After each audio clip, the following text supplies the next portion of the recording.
Les fonctionnaires, les leaders d'opinion et les spécialistes à l'échelle canadienne réfléchissent aux idées qui façonnent la fonction publique. Le leadership, les politiques, la gouvernance, l'innovation et bien plus encore. Voici la série Analyse et réflexions, réalisée par l'École de la fonction publique du Canada. Monsieur Sheikh a commencé sa carrière dans la fonction publique en 1972 en tant qu'économiste au Conseil économique du Canada. Après un bref passage à l'Office national de l'énergie entre 1976 et 1978, il s'est joint au ministère des Finances et a atteint le rang de sous-ministre adjoint principal en 2000. De 2001 à 2006, il a occupé des postes de cadre supérieur à Santé Canada, au bureau du Conseil privé et à Ressources humaines et Développement social Canada. Il a terminé sa carrière dans la fonction publique en tant que statisticien en chef du Canada en 2010. Dr. Sheikh, how are you? I'm good, thank you. Tell me what you were doing in July 2010. What was your job? Well, in 2010, this big event happened in my life when I went to work as the Chief Statistician of Canada, and totally unexpectedly, I came home unemployed. It was a very difficult and a very strange day. That morning at around 6 a.m., I got a call from my corporate secretary at Statistics Canada, surprised to get a call at that hour in the morning, and she said, "Have you read the front page headline in the Globe and Mail?" And I said, "I had not." So she said, "You better read it and come to the office as soon as you can." So I read the story, and the story was, and it wasn't the first time this kind of a story had appeared. The story was that it was the chief statistician who had personally assured the government that canceling the long-form census was a good idea. So I rushed to the office. At about 9 o'clock, I called a meeting of all the assistant chief statisticians, and it was concluded that what had happened, and that was the third time that a story like that had showed up in the media, that this was unacceptable. Like, it really was going to affect the reputation and integrity of Statistics Canada, and it should not happen. So we talked about what the options were, and I came to the conclusion that the only option for me to send a clear signal that it wasn't Statistics Canada which had made that recommendation was to resign, and resign publicly so people would know that the government had done something which led me to leave my job. And so that was what happened. Did you resign because the government didn't take your advice? No. We, the deputy ministers, are trained for two things. One, we do our very best to provide the best possible advice to the government. And then, depending on the decision the government makes, we do our very best to implement that decision. Now, of course, it is the right of every elected government to make the decisions. It's not our job as public servants to do that. So I did not resign because the government overruled our recommendation and canceled the census. I resigned because the government, the minister responsible for Statistics Canada, made it explicitly known to everybody that they were following the advice that Statistics Canada had given. And then finally, the chief statistician had personally assured the government that that was the right thing to do. That really reflects that Statistics Canada doesn't know good from bad, which of course destroys, if I can use that word, the reputation and integrity of Statistics Canada. So it was that thing that led to my resignation. You wrote a sentence or two in your resignation letter that said, the long form census this, but it doesn't. Do you remember that sentence? Well, the sentence I remember is, first of all, there was a bit of a challenge in writing that statement because I could not reveal what Statistics Canada's recommendation was to the minister. I mean, that is confidential information. So I was trying to find a way to get to the point that we really couldn't have given that advice. So I presented it as a technical statistical issue and said there's a lot of discussion about this technical issue, which is whether the long form census can be replaced by a survey. And the sentence after that was, it cannot. And I think that is the sentence that got the attention of the media. And there were many stories written about that afterwards. So the government, if I understand you, was completely free to disregard your advice. Is that correct? Yeah, the government is totally free to totally always reject the advice of a public servant. I mean, I was at the Department of Finance for many, many years. And if I resigned because the government did not take my advice, I probably would have resigned 50 times during my stay at finance. But that is their right. I mean, that is what they are elected to do.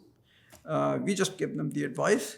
And so when the government is not willing to take ownership of a bad decision and pins the blame on a public servant, that is when you have to make a decision whether it's worth your while to keep doing what you're doing.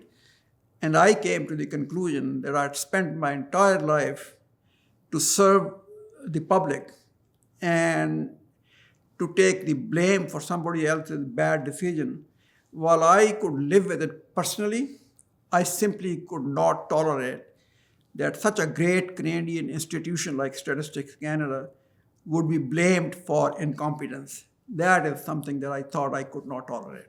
Did you feel that your colleagues, present, past, commentators, there were a lot of commentaries around this. Do you have any opinions on the people that kind of from the cheap seats were writing in the Globe and Mail and the National Post and things like that? Well, it was a very difficult decision on my part.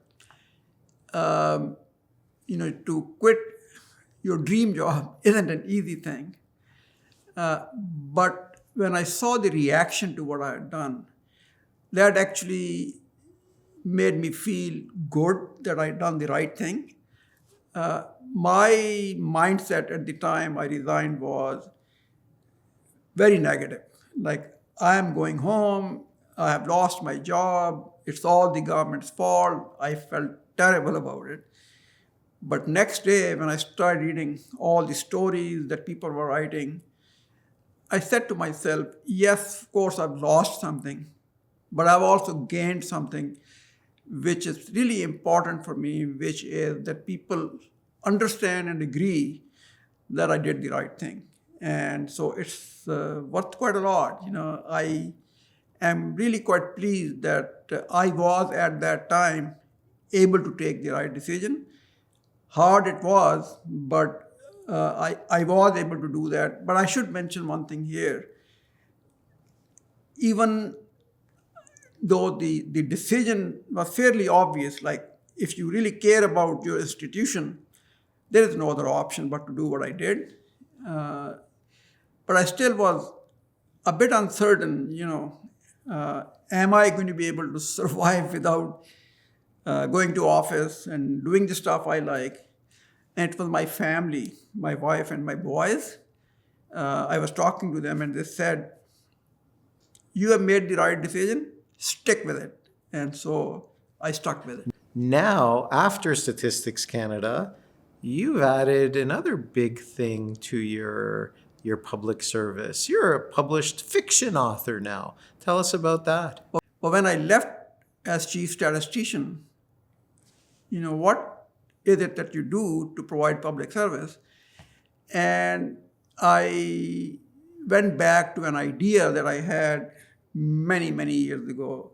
in 1965, actually, as I lived through the 65 war between India and Pakistan, which I found was terrible. It was the time when I thought the government of a country was itself inflicting harm on the citizens of that country. And at that time, at the age of 18, I had said to myself, I have to do something about it. This is not acceptable. But I didn't know what to do. And then after resigning from my Statistics Canada job, I got back to that mindset, saying, I have to do something about it. And then I remembered a famous author once saying, there are some harsh realities of life that can only be communicated effectively through fiction. So I said, I want to communicate those harsh realities, and maybe I should try my hand at fiction.